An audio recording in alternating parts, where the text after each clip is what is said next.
Today we're looking at some Buffalo nickels that are worth a lot more than 5 cents. We're going to focus on the 1924 Buffalo nickels, but some of these type of mint errors you can look for on your other coins as well that could also give them value. So if you guys inherited a coin collection or you're just now getting into coin collecting in general, definitely watch this whole video. We got a ton of information for you guys. So welcome back to Couch Collectibles. Hope you guys are having an awesome day as always. If you guys are new, feel free to check out all the other coin and collectible videos here on the channel. As always, let's just hop into this one. Alright, starting off first here with a 1924 Buffalo nickel that has a mint error. This coin has been broad struck, so it has that uncentered broad strike there, which we'll see around the rim of the coin. This coin is also graded at a mint state 65 by PCGS. That means the coin is in very good condition. The coin grading scale goes up to 70. This is at a 65. This nickel ended up selling for around $690. Moving on to another Buffalo nickel that is in very good condition, a mint state 64 grade,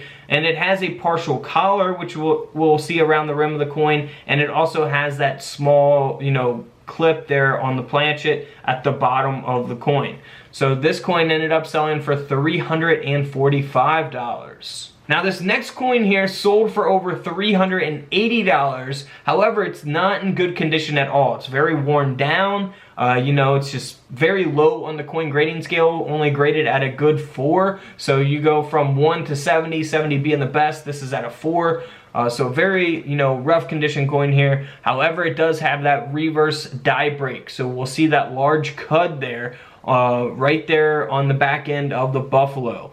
So that is very, very cool. You can actually look for cuds on all kinds of different coins, even Lincoln pennies and, quarters and modern coins as well. So not just Buffalo nickels. This coin, like I say, sold for over $380. Here's a 1924 D mint mark that sold for over $44,000, and that is because this Buffalo nickel is graded at a mint state 66 by PCGS.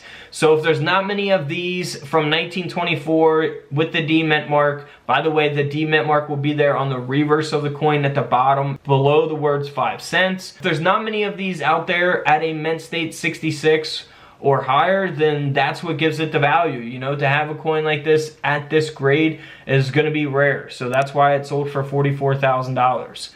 Again, if we compare that here to a 1924 D mint mark that is only graded at a fine 15, this coin only sold for around 35 bucks. So you go from 44,000 to 35 bucks, all because of the condition of the coin. Here is a 1924 Buffalo nickel that has been double struck and rotated in collar there. Of course, you see that. Very obvious type of mint error here. You can look for double strikes on all kinds of different coins as well. So the coin design has been struck twice and that design rotated. Alright, so this coin ended up selling for over $2,200. Here's another example of a high-graded Buffalo nickel. However, this is the no mint mark, so it's not going to have a mint mark at all on the reverse. It's graded at a mint state 67, and that's why the coin sold for $16,000, because of that grade. Now, this is a 1924 D mint mark again. It's not got the best grade, extra fine 40, so graded by Annex here. It does have an obverse lamination. You can look for laminations on all kinds of different coins. Some of them can be valuable, some not so valuable. You'll actually see the planchet crack through the feathers there, that lamination taking place on the left side of the coin. This Jefferson nickel sold for around $60.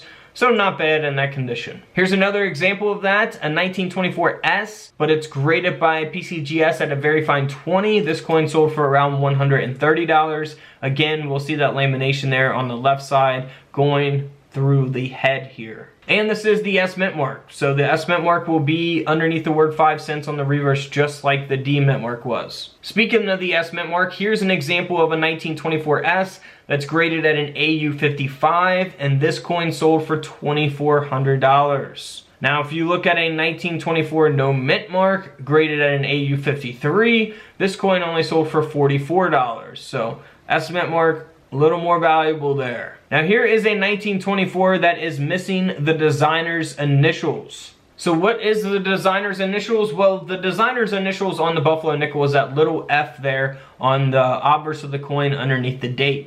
This coin is missing the designer's initials, and it's graded at an AU58. This coin ended up selling for a little over $90 in that condition.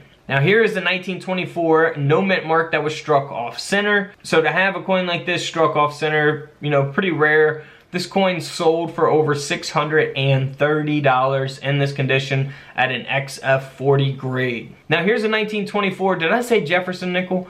Buffalo nickel that was struck onto a 1-cent planchet, and that's why this coin sold for $28,000, because of that design being struck onto, well, a 1-cent planchet. So a wheat penny planchet. That is awesome. Now here's a 1924 S mint mark with the high grade that sold for $20,000, all because of the grade. A mint state 66. That's where all of the value comes in at. Again, you'll see that S mint mark there at the bottom of the reverse of the coin. Now here's a 1924 S to compare it to that only sold for $160. It's in rough shape, graded at a fine 15, but big difference there from $20,000 to $160. So keep that in mind, grade is extremely important. Alright guys, don't forget to subscribe in the middle, check out the videos to the left of me, and until tomorrow, I'll see you guys in the comment section below. This is Couch Collectibles, and this is where I disappear.